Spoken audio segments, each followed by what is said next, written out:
am so sorry, Charlie. My blood sugar's low, so they're letting me go.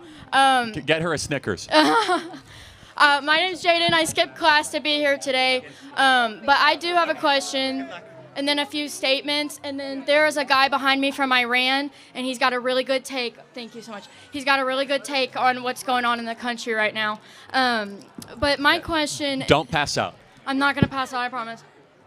My question is, as a Christian, I have a friend that grew up in China, and he has been pushed back from Christianity from the East because his argument was that Christianity has been used to take control, like colonization, to take control of other countries and deplete them of their resources. And I don't necessarily disagree with that. And so I just had an honest conversation with him. I was like, hey, I have to separate myself from... You have to separate governments and their people, and God doesn't approve of Christianity being used for evil purposes. So I would really like your take on that.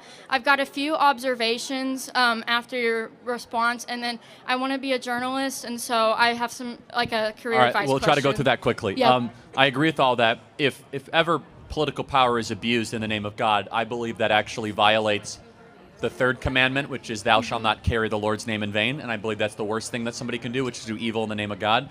But understand, colonialism was not all bad. Ooh. And you have to tell your friend that, which is that there was a lot of good that came out of colonialism. Common law, the idea of due process, the institution of courts, private property. So much of, like for example, from Hong Kong to India, so much of the standards that have allowed them to get out of the third world was largely built because of colonization. Okay. And then the journalist question, yes. Yeah. So I do have a few statements just for my peers here, because I have just quick comments. One, I think that the destruction of our country, me and my friend Ali were just talking about that. He's a Christian, but he used to be a Muslim, right? So he's got some comments. And I think that as a country, when our country failed is when we pushed Jesus Christ out of our school systems and out of our government, and we wanted ourselves to be God over him to be God. And I think that most people don't realize the separation of church and state was not to protect the state from the church. It was to protect the church from the state. And we have got to put Jesus Christ back into our government. And I see so many, I come from a broken home and a broken family. I see so many men. Satan has attacked our family units. I see so many men that don't want to step up and lead their homes, and I see so many women that don't want to acknowledge their man as a leader.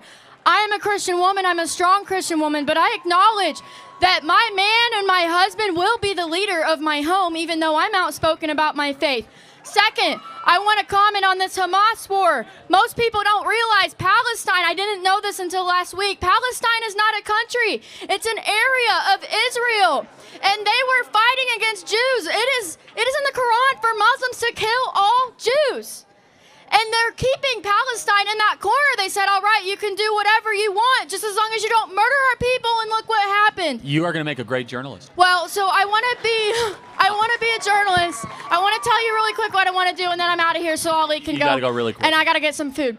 But I have a mutual connection to Glenn Beck, and I did some stories out in North Carolina. I was interviewing farmers recovering after Hurricane Helene. I fought so much misinformation out there. I was hoping to get to D.C. this year, but God, I got rejected from every internship, and so now I'm hoping to start at a state level. But my contact, she was like, I understand, like, you have stories, and I have all this footage from the hurricane, and I fought so much misinformation. I learned about the insurance and FEMA, and she goes, I will try, but who you really need to get in contact with is Charlie Kirk. Okay. And I was like, I don't know how to get in contact with Charlie, but you're here. So if you have some advice on where to go from here, I graduate college next year, and I want to combine my interests with storytelling into policy. So is there a way I can stay in contact with you? Or our team would love to stay in touch, but here's the number one thing as a journalist. Go pursue the truth when it's unpopular and it's trying to be protected, and expose it. Right. You don't need to find it. Expose corruption at your local school, at your local city. Right. Ask the right questions. Dig deep. That's what we're missing so much today in our journalist industry. And I know everybody's saying journalism is dead. I have to disagree with that. I think journalism is being suffocated because nobody wants to know the truth. And I, as a Christian, want to share the truth of Jesus Christ and the fact that he is coming back. Thank you.